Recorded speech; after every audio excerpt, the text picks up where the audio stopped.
China's President Xi Jinping has urged Donald Trump and North Korea to avoid words and actions that worsen tensions. State media say Mr.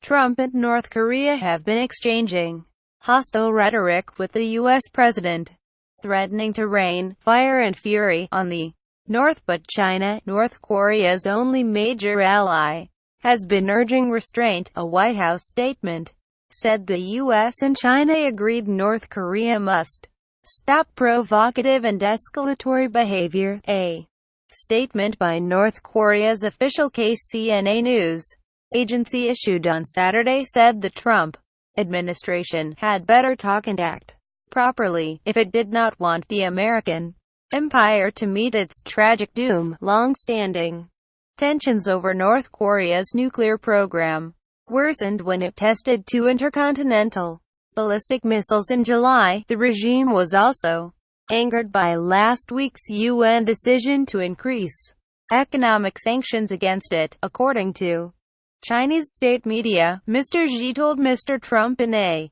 phone call that all relevant parties should stop words and deeds that would exacerbate the situation. Mr. Xi also stressed China and the U.S.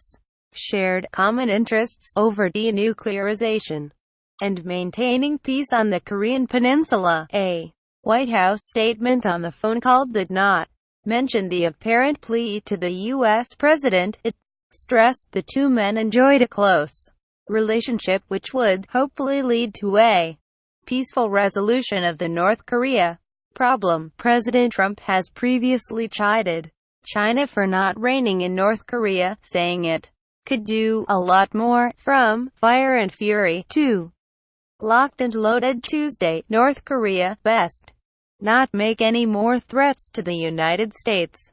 Mr. Trump tells reporters they will be met with fire and fury like the world has never seen. Wednesday, Mr. Trump boasts that the U.S.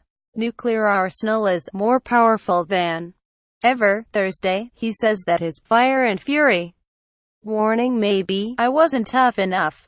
Asked what would be tougher than fire and fury, he replies, "You'll see." Friday, the U.S. president warns that military solutions are locked and loaded should North Korea act unwisely. North Korea has announced plans to fire missiles near the Pacific territory of Guam, but there is no indication an attack is imminent. On Friday, Mr. Trump issued a fresh threat against North Korea, saying it should expect big trouble if anything happened to Guam, but he added, "Hopefully, it will all work out. Nobody loves a peaceful solution better than President Trump, that I can tell you." Mr. Trump also called the governor of Guam on Friday to reassure him that his island was safe. "We are with you 1000%, Mr. Trump said in the phone call, recorded and posted on YouTube by Governor Eddie Colvo. Pyongyang has accused Mr.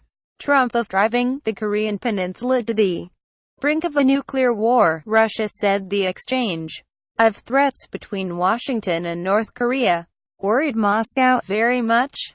Germany has also expressed alarm